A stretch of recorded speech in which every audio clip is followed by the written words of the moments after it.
अस्सलामु अलैकुम वरहमतुल्लाहि वबरकातुहू। बिस्मिल्लाहिर्रहमानिर्रहीम।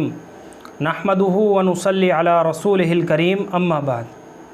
मोहतरम नाज़रीन हज़रात, एक सवाल किया गया है हादिया नाम के ताल्लुक़ से, और सवाल कुछ इस तरह से है।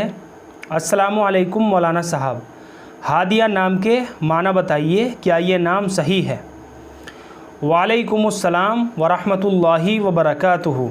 देखिए, हादिया जो लफ्ज़ है ये छोटे हा के साथ है, हादिया, और ये अल हादी का मुअन्नस है, और इसके बहुत सारे मानी आते हैं, जैसे रहबर, रहनुमा, रास्ता दिखाने वाली, हर आगे रहने वाली चीज़, पानी में उभरी हुई चट्टान। ये सारे के सारे मानी जो हैं ये हादिया नाम के हैं। और इन सब मानी का हासिल ये है कि हादिया के माना में रहबरी का माना मौजूद है। जब इसकी निस्बत अल्लाह की तरफ हो तो इससे ख़ास इस्तिलाही हिदायत का माना मुराद होगा, और जब मखलूक की तरफ हो तो फिर रहबरी और रास्ता दिखाने के माना में इस्तेमाल होगा।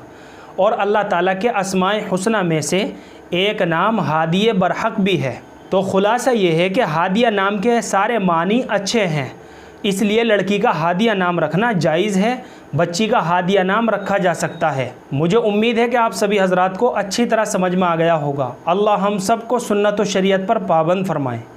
फ़क़त वल्लाहु आलम।